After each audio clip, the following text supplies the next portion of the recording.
Hey, welcome to Captain's Log for March. First Wednesday of every month, we're going to be doing some sort of on the water, in the showroom, something to bring some information to our customers and everybody else.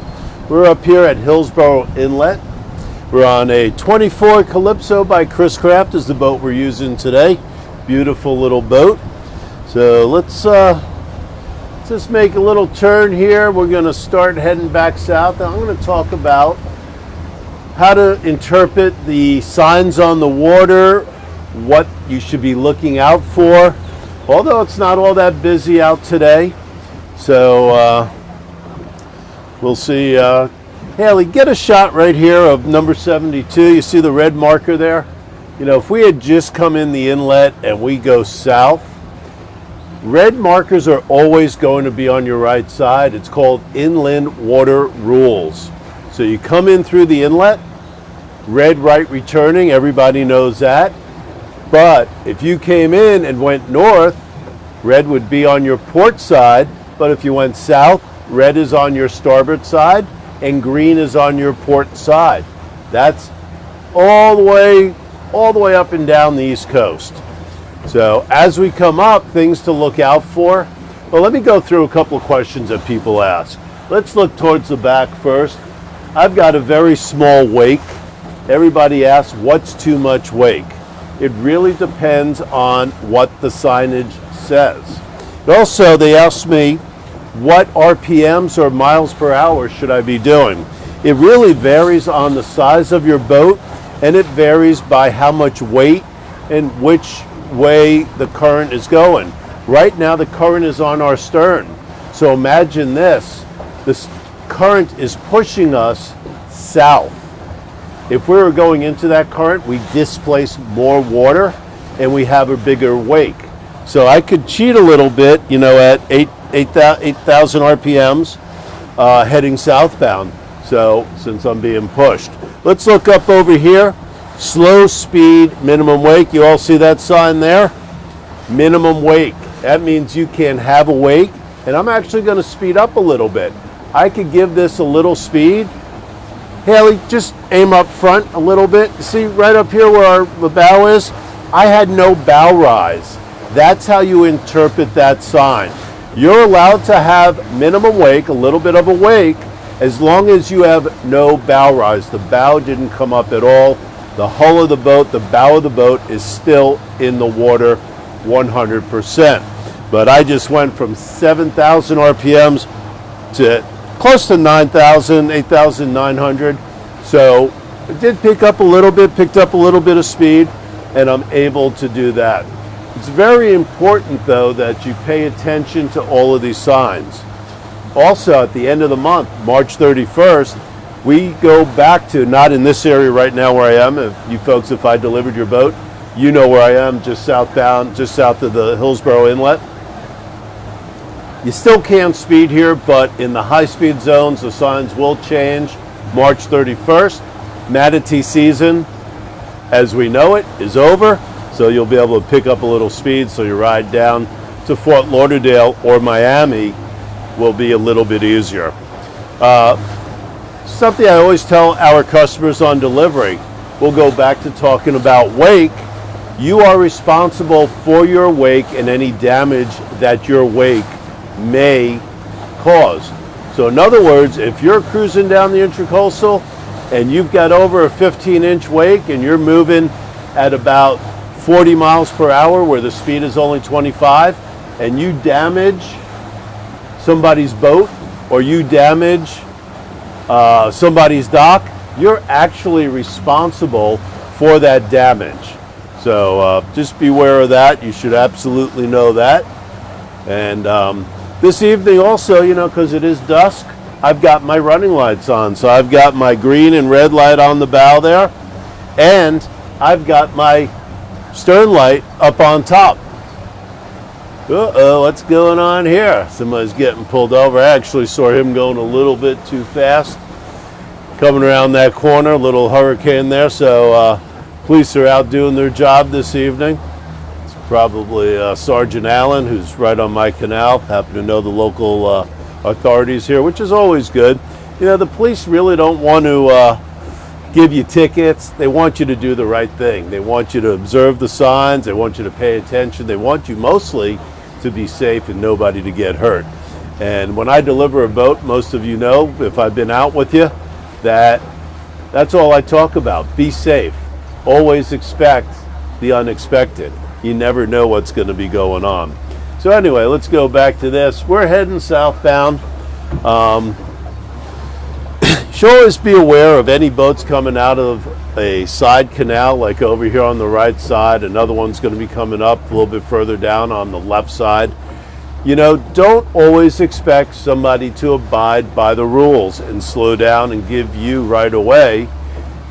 Always be aware of what's going on. Be alert. Keep your eyes on a swivel.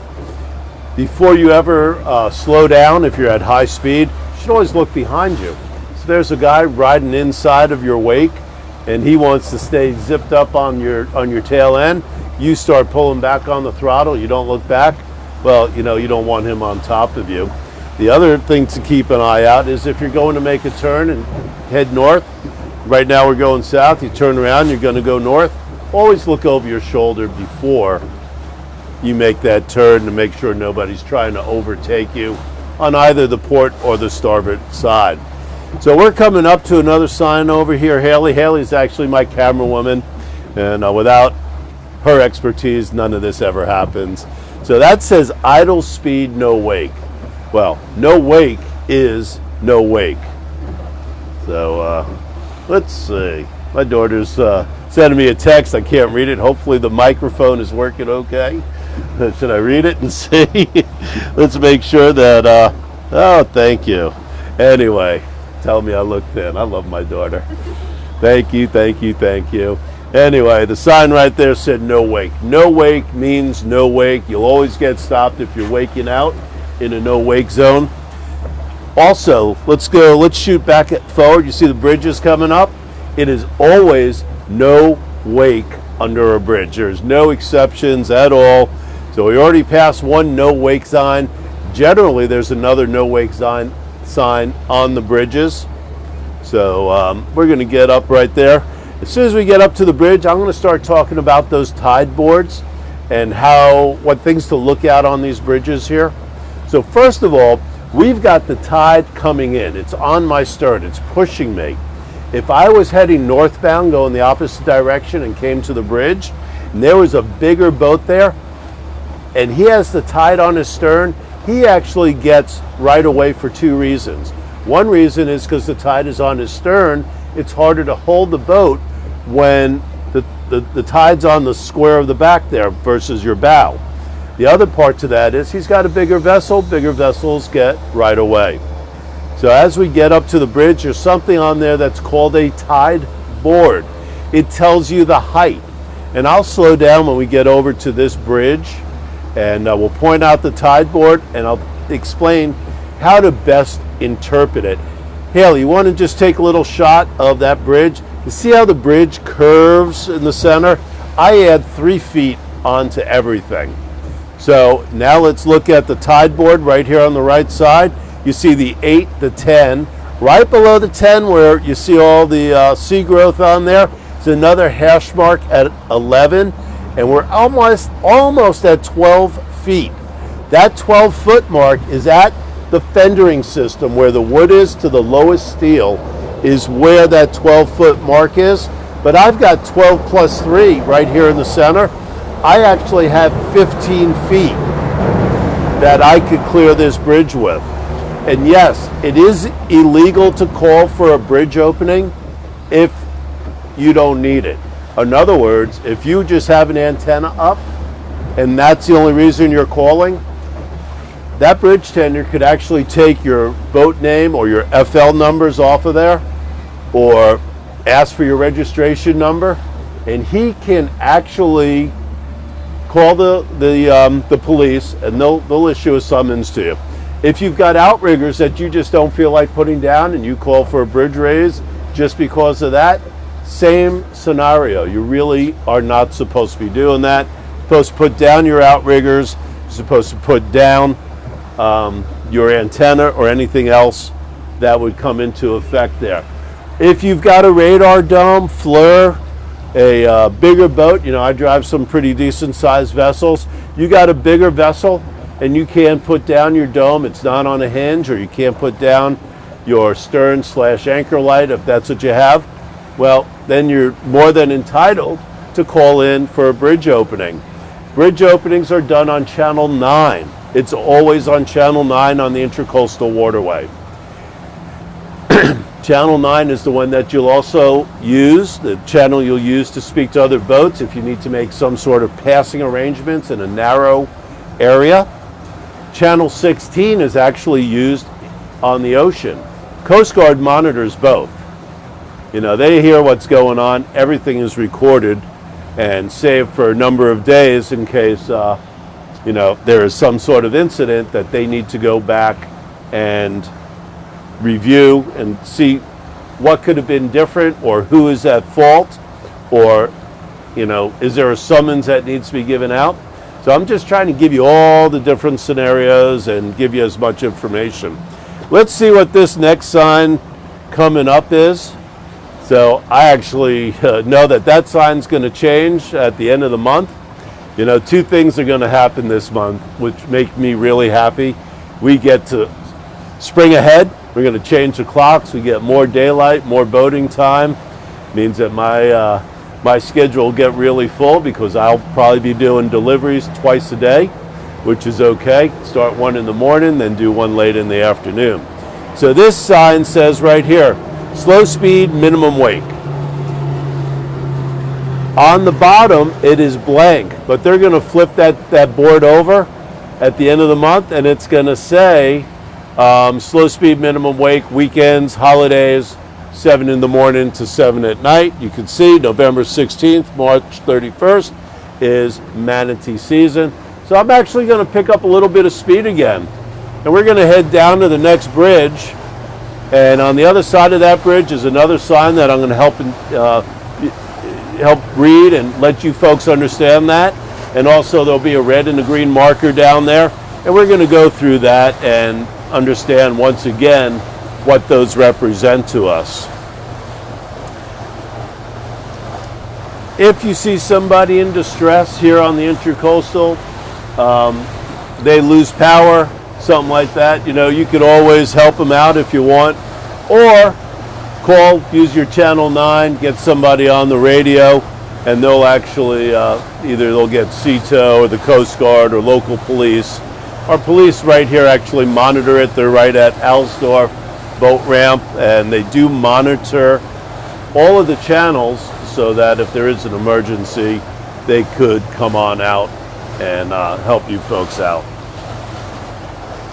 I'm just going to take a sip of water here. Give me a second. Look at that nice sunset over there, Haley. We got a nice one. I can't wait until we turn the clocks. It's a little cool out here tonight, actually. I'm glad I got the little zipper sweatshirt on. It cooled off a little, and then, you know, as you're moving on the water, it's always going to be a little bit cooler. Let's talk about, a lot of times you'll be going down the Intracoastal. Here's a good example right here on the right. These guys on the seawall are working. Keep an eye open for the guys that are out on those floats, because, you know, you're in a high speed zone and you're cruising by. They've taken the float out, they've got nobody in the water, and they've got no dive flag out. But you go zipping by there and you put that guy onto the wall pretty hard, he could really get hurt. So just be aware of the surroundings, people doing work during the week, you being in a high speed zone. You know, pay it forward. If you're in the Intracoastal, you dock on the Intracoastal, you're going by a restaurant, slow down. Don't wake those boats out, because when you're there with your boat, you're not going to want people waking you out either.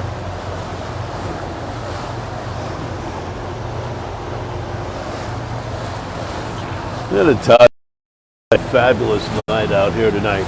Anybody have any questions? Are we getting any questions yet? No? No questions. All right, well, that's okay. No worries. We're just going to cruise on down to the next bridge. Oh, bridges. You should always know what time they open up. That's a really good thing to know. So we just passed 14th Street Bridge. That was the one we just went under back behind us there. That opens up 5th. And they're actually spaced out pretty good. So from Atlantic down to Commercial, that's another half hour. And if you're cruising in a bigger boat, it takes you all of that to get down there. You might wait a couple of minutes, but it will take you all of that time pretty much to get down. So the bridges are really timed that way to help keep the traffic on the water moving. Once you get past Oakland Park, which is a 16-foot bridge, then you've got Las Olas, which is about 24 feet. You're not going to have any problem. Most of the boats that we deliver or sell, unless you're on a pretty good sized yacht. Let's scamper over to do another sign. I'm going to come over here on the left side, the port side, only because I know that sign on the starboard side is really kind of washed out. So let's go on over and check out this one. We're going to see what it says. Hopefully by the time we're done this evening, you will have a better understanding of all these. So here we go. Idle speed, no wake, year round. Year round. That means it does no matter whether there's manatees out here. Everybody see that sign there? That's something to look out for. They're not going to change that. They're going to change the northbound sign. That northbound sign here, if you want to take a shot behind you right there. Yeah, slow speed, minimum weight, gives you the dates. And once again, the blank bar on the bottom is going to be kicked up. And it's going to reflect that it's going to be weekends and holidays between 7 in the morning and 7 at night usually. So I'm slowing up here because that's what it's asked me to do, obeying the signs. There's a boat on the dock over here. I don't want to wake him out. I wake him out, I'm responsible. I'm only repeating all this so that you guys have a good idea of what to do and what not to do. So we're just going to zip up here. Well, we're going to not zip, but we're going to just cruise right up here to the Atlantic Avenue Bridge, which is actually pretty nice. They just repainted everything. Once again, bridges, idle speed. There's no exception to that. It is idle speed. Bridge tenders, by the way, I hear people, if I've got a radio going all the time or if I'm moving a big boat, people ask all the time to the bridge tender, what's the bridge height? Can I make it? And they usually respond by saying, there's a tide board out there. You're going to have to, figure that out for yourself. They tell you, yeah, you can make it through there and you knock the radar dome off your boat. Cost you $14,000. Well, the bridge tender's not responsible for it. You are. So just so you know. Once again, we're going to come up to the bridge. If you look at the tide board over there on the starboard side, right side, this bridge is not as high as the other one. It says 10 feet, 10 plus 3. I've got 13 feet of height to come through here. I see people here all the time that, they sit around, they just don't know what the height of their boat is, and it's really good for you to know. Here's something else that's important. If you look under the sign at the very bottom, you can see like a little ring. That's showing that the tide is coming in. So the tide's still on my stern. I'm actually getting pushed forward a little bit. I can feel it on this boat, especially where it gets a little bit narrower. It'll push you through. Let's go on over and check out this sign. There's a lot of writing on this one. It's a little bit different than the others. This begins a high speed zone. High speed zone is 25 miles per hour, 15-inch wake. I got to figure out how to measure that up one day. I'm not sure how to do that, but I always go what looks like a 15-inch and I go by my speed. So this one right here, let's see, I'm going to get right up on it because it's funny that they have this sign, but it faces land, it doesn't face boaters. Slow speed, minimum wake, 7 a.m., 7 at night, weekends and holidays. All other times, 25 miles per hour. See that? 15-inch, maximum wake. That's going to change on March 31st. I'm not sure exactly how they're going to handle the speed zone. They actually changed that sign last year. That one's pretty new, so we're going to, we'll see what happens at the end of the month. Haley, let's point further down. So there's a red marker. Remember I said when we first started, red marker is always going to be on your right side. You stay on the inside of that. All right, you stay in between the red and the green. Further down, you actually can't see it here. I know it's there. There's another green marker about eighth of a mile further south of here. And you're just going to stay in between those. I never get too close to the seawalls. You don't know if Joe over here took his old refrigerator, shoved it off the dock, it floated out 5 feet, standing up, and you're coming cruising down close to the seawall, and kerchunk, you hit it. So I always stay a good distance away. We're just going to make it up to the lake up here, and we're going to start heading back in. But that's also a somebody had knocked down the sign over there, but I'll tell you what it said. No wake unless you're in a 21-foot boat with a 75 horsepower engine. You're allowed to actually ski in there. You could kneeboard in there. But if you're a bigger boat, like we're on a 24-foot Chris Craft here, we're not allowed to do any excessive speed. We have to go slow. I could actually pick up speed here, reading by that sign. You know, it's 6:22, 7 o'clock at night. I mean, all bets are off. I see people all the time cruising down here, doing what they want to do. So I'm moving a little bit faster. I got a bigger wake, and I'll always pick up a couple of knots because the tide is still coming in, and it'll push me along. So I think that's pretty much what we got going on for this evening. Any questions there? All quiet? Well, we're hoping in a couple of weeks. Remember, next month, April, it's going to be on the first Wednesday of the month. I don't know what it's going to be yet.